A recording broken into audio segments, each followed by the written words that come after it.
안녕하세요, 기크루트입니다. 오늘은 면접에 관련되어 있는 질문들 중에서도 여러분들이 좀 더 궁금해할 수 있는 딥한 내용들 한마디만 하고 갈게요. 여러분, 초조해하지 마세요.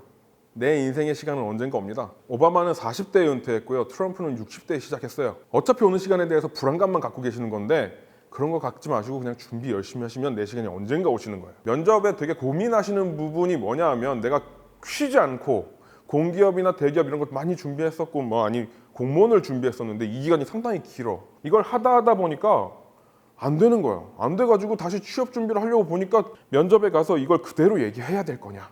공기업을 3년 동안 준비했는데 내가 떨어졌어요. 이걸 그냥 꽝 대신 닭처럼 여길 지원했는데요 라고 할 거냐, 쉬었다고 할 거냐. 자, 이 부분에서 굉장히 궁금해하시죠.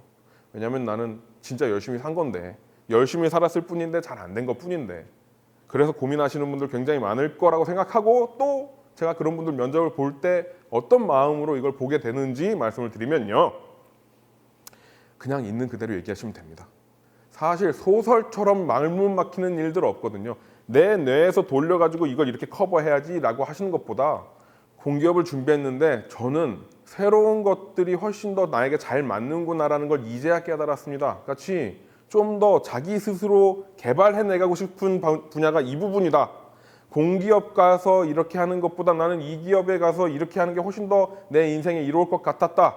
그리고 내 취향도 성향도 이쪽이랑 더 맞아 보이는 부분이 있었다. 뭔가 꾸준히 하는 거에서 난 자신이 있다. 왜냐면 3년 동안 빛도 안 보이는 거에서 그 공부를 해왔으니까. 소설처럼 어디 가서 사고를 당해갖고 어디 부모님이 아파갖고 아니면 친구들하고 뭔 일을 했었는데 그게 잘 안 돼서, 이런 소설 쓰실 필요 없이 자기가 했던 거 그냥 얘기하시면 돼요. 거짓말은 거짓말을 낳아요. 그런 것에 대해서 거짓말로 포장하시려고 하지 마시고 그냥 있는 그대로 보여주시면서 자신감을 좀 더 추가하시면 더 좋을 것 같다는 거. 제가 다니던 회사에 지원을 해주신 분 중에 1년 동안 졸업하고 1년을 쉬신 분이 계셨어요. 근데 1년, 2년 쉬는 거에 대해서 우리가 물어볼 때, 중소기업 인사담당자들이 그 공백 기간에 대해서 물어볼 때, 나는 1년을 쉬어본 적이 없는데 얘는 1년을 쉬었네, 이런 의도로 공백 기간에 대해서 물어보는 게 아니에요. 공백 기간에 대해서 왜 질문을 하느냐 하면, 진짜 1년 동안 뭐 했는지 궁금해서 물어보는 겁니다. 그러면 1년 동안 뭐 했는지 그냥 있던 얘기 하시면 돼요. 꾸며가지고 무슨 저기 해외여행을 갔다 왔는데 해외에서 무슨 등산 클라이밍 이런 거 열심히 했다, 이런 거짓말 하실 필요 없어요. 그냥 했던 것들을 하시면 돼요. 제가 인사 담당자에서 면접을 볼 때 그런 분이 계셔가지고 1년 동안 뭐 했냐고 물어봤더니, 자기가, 전 아직도 그게 소름 돋아요. 자기는 캠핑을 너무 좋아한대요. 캠핑을 너무 좋아해가지고 회사에 들어가서 일을 하기 시작하면 내가 캠핑을 못 갈 것이다 라는 걸 알고 그냥 캠핑만 다니기로 했대요. 그래서 1년 365일 중에 350일 정도를 캠핑을 다니는데, 배낭 하나 메고 캠핑 가서 캠핑 차려놓고 그 다음에 거기서 잠을 자고 밥 먹고 이런 거 하다가 어느 날 문득 저 하늘을 봤대요. 밤하늘을. 그러면서 저한테 얘기하는 거예요. 저는 대한민국 밤하늘의 365일을 모두 알고 있습니다. 근데 전 지금도 소름 돋아요. 와, 정말 얘를 데리고 뭔가 일을 하면 감성적인 부분이라든가 공감하는 부분이라든가 고객하고 소통하든지 아니면 뭔가를 만들든지 얘가 만드는 건 다르겠다. 그분이 1년을 쉬어서 머리에 남는 게 아니고 그분이 1년 동안 했던 것 때문에 제가 머릿속에 남는 거예요. 1년, 2년, 3년 쉬었다 놀았다 이런 얘기 하지 마시고 그날 있었던 일들을 종합적으로 얘기할 수 있는 문단 한 3문단 정도 얘기하셔서 얘기하시면 마이너스 받는 일은 거의 없을 겁니다. 왜냐하면 했던 거니까. 내가 내 인생을 버리려고 보낸 3년이 아니고 내가 내 인생을 뭔가 해보려고 보낸 3년이기 때문에 그런 거는 거짓말 안 하셔도 돼요. 면접에서 가장 이제 두려워하는 질문들, 아직 받지 않았지만 나올 것 같은 질문들, 그리고 내일이 면접인데 이 질문이 나오면 어떡하지 하게 되는 질문들 있잖아요. 예를 들면 야근 어떻게 하실까요? 아니면 주말 근무 있을 텐데 어떻게 하실래요? 이런 얘기 있잖아요.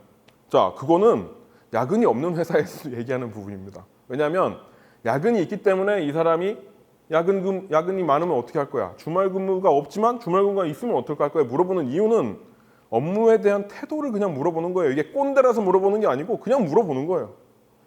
왜냐면 이 인사 담당자도 야근을 하기 싫어해요. 사람이기 때문에, 대한민국 사람이기 때문에 주말 근무도 싫어해요.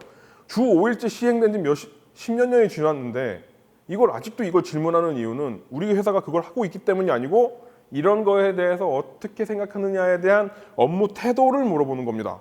저도 지금 다니는 회사에 들어올 때 면접을 볼 때 야근이 있는데 어떻게 할 거냐는 질문을 들었어요. 근데 지금 회사 야근 없어요. 그러니까 해야 되는 질문이고 대답해야 되는 질문이기 때문에 만약에 듣는다고 하면 이렇게 대답하시면 돼요. 일을 하러 오는 거지 놀러 오는 거 아니고 프로젝트를 끝내러 오는 거지 프로젝트를 땜빵 하려고 오는 거 아니다.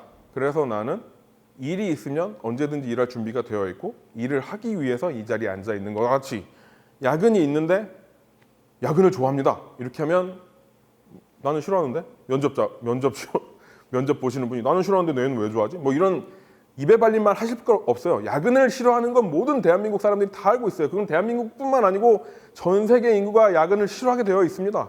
어쨌든 그래서 야근이 많은데 야근을 할 거예요? 라고 물어보면 네, 하겠습니다. 무조건 시켜주시면 하겠습니다. 이런 대답보다는 일을 하려고 온 거라서 일을 마무리하는 데까지는 제 역량을 쏟아부어 보겠습니다. 9시에 끝나는 게 문제가 아니고 이 일이 끝나는 게 저에게 문제입니다. 같은 얘기를 하시면 됩니다. 면접에 대해서 긴장하시는 분들이 있는데 오늘의 결론은요. 면접장에서 나가면 면접관이라고 앉아있는 분들도 그냥 옆집 아저씨라는 거